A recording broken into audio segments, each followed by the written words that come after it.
শীতের দিনে খেজুর গুড়ের পায়েস হলে তো আর কিছুই লাগে না। যারা পায়েসটা পছন্দ করেন তাদের জন্য পারফেক্ট একটা রেসিপি আজকে নিয়ে এসেছি। অনেক সময় দেখা যায় আমরা খেজুরের গুড় দিয়ে যখন পায়েস রান্না করি তখন দুধ ফেটে যায়। আজকের রেসিপিতে সকল টিপস থাকবে, কিভাবে রান্না করলে আপনাদের দুধ ফেটে যাবে না তার সবগুলো টিপস আমি দিয়েছি। তবে এজন্য আপনাদের শুরু থেকে শেষ পর্যন্ত রেসিপিটি দেখতে হবে। চলুন আমরা শুরু করি আমাদের খেজুর গুড়ের পায়েস রেসিপি। পায়েস রান্নার জন্য আমি এখানে নিয়েছি 1.5 লিটার পরিমাণ গরুর দুধ, আর দুধটাকে আমি মিডিয়াম হিটে জাল করতে দিয়েছি। এখন এর মধ্যে 3-4টা এলাচ দিয়ে দিতে হবে, আর মিডিয়াম হিটে রেখে আমরা এই দুধটাকে একটু ঘন করে নিব। অর্থাৎ 1.5 লিটার দুধকে আমি জাল দিয়ে 1 লিটারের মতো করে নিব। আজকের পায়েসটা রান্নার জন্য আমি 1/3 কাপ চাল নিয়েছি, আর আমি এখানে পোলাওয়ের চিনি গুঁড়া চালটা নিয়েছি। চালটাকে আমি আধা ঘন্টা খুব ভালোভাবে ধুয়ে পানিতে ভিজিয়ে রেখেছিলাম। যখন আমাদের দুধটা ঘন হয়ে যাবে তখন আমরা এর মধ্যে আমাদের ধুয়ে রাখা পোলাওয়ের চালটা দিয়ে দিচ্ছি। এখানে 1/3 কাপ পরিমাণ পোলাওয়ের চাল আছে।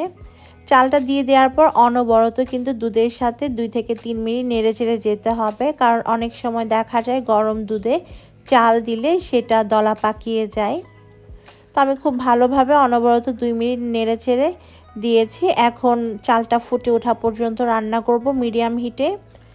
2 চিমটি পরিমাণ লবণ দিয়েছি। অনেকেই মিষ্টি খাবারে লবণ পছন্দ করেন না, তারা লবণটা স্কিপ করবেন, তবে আমার কাছে ভালো লাগে। অন্য চুলায় পায়েসটা রান্না হতে দিয়ে আমি এই চুলাতে একটা প্যানে দিয়ে দিলাম 1 কাপ খেজুরের গুড় আর 1/3 কাপ পরিমাণ পানি। এখন আমরা জাল দিয়ে এই খেজুরের গুড়টাকে গলিয়ে নিব। চুলার আঁচটা মিডিয়ামে রেখে আমি গুড়টাকে গলিয়ে নিচ্ছি। কিছুক্ষণ জাল দেওয়ার পর দেখবেন আমাদের খেজুরের গুড়টা গলে যাবে আর এরকম বলক চলে আসবে। তো আমি আরও একটু ঘন করে নিচ্ছি আমাদের এই খেজুরের গুড়টাকে।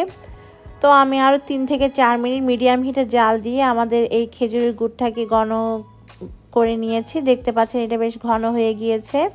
এখন এটাকে নামিয়ে আমি একটা সাইডে রেখে দিচ্ছি। অন্যদিকে আমাদের পায়েসটা আরও ঘন হয়ে গিয়েছে, চালও ফুটে গিয়েছে। দেখতে পাচ্ছেন বেশ ঘন হয়ে গিয়েছে আমাদের এই পায়েসের মিশ্রণটা। ঠিক এই পর্যায়ে দিয়ে দিতে হবে 1/3 কাপ পাউডার দুধ, আর এরকম একটা হ্যান্ড হুইক্স দিয়ে আমরা পাউডার দুধটা মিশিয়ে নিব। এতে করে আমাদের চালগুলো আধা ভাঙা হয়ে যাবে। তারপর মিডিয়াম হিটে রেখে আমি আরও কিছুক্ষণ জাল করেছি। ঠিক এরকম ঘন যখন আমাদের পায়েসটা হয়ে যাবে তখন আমরা চুলাটা বন্ধ করে দিব।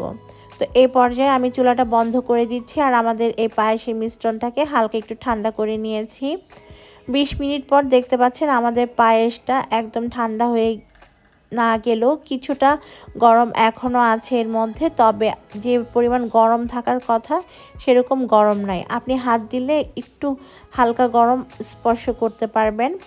এরকম গরম অবস্থায় পায়েসটা আছে। ঠিক এইরকম গরম অবস্থাতেই আমাদের খেজুরের গুড়টা এর মধ্যে অ্যাড করতে হবে। গরম বেশি থাকলে কিন্তু খেজুরের গুড়টা দিবেন না, তাহলে দুধ ফেটে যাবে। তাই যখন পায়েসটা একদম হালকা ঠান্ডা বা কুসুম গরম থাকবে ঠিক তখনই খেজুরের গুড়টা অ্যাড করবেন। দেখতে পাচ্ছেন আমি এখন খেজুরের গুড়টা অ্যাড করছি, কিন্তু আমাদের দুধ কিন্তু ফেটে যায় না বা পায়েসটা ফেটে যায়নি, কারণ আমি কুসুম গরম অবস্থাতে এটাকে অ্যাড করেছি। এখন আমি আবারও চুলাটা ধরিয়ে দিব আর আরও একটু ঘন করে নিব আমাদের এই পায়েসটাকে।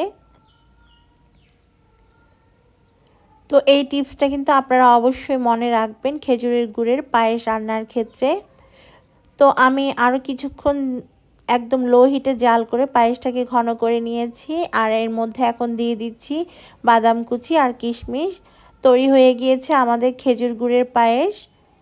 খুবই মজার কিন্তু এই খেজুর গুড়ের পায়েসটা, যারা পছন্দ করেন তারা জানেন। আর যেভাবে আমি বলেছি সেভাবে যদি আপনারা রান্না করেন আমাদের মতো আপনাদের পায়েসটা কিন্তু ফাটবে না, দুধ ফেটে যাবে না, আর আসল টেস্টটা আপনারা পাবেন। তো আমি এখানে একটা সার্ভিং ডিশের মধ্যে আমাদের খেজুরের গুড়টা সার্ভ করে নিয়েছি। এই ছিল আমার আজকের রেসিপি খেজুর গুড়ের পায়েস। আশা করছি আপনাদের কাছে আমার আজকের রেসিপিটি ভালো লেগেছে।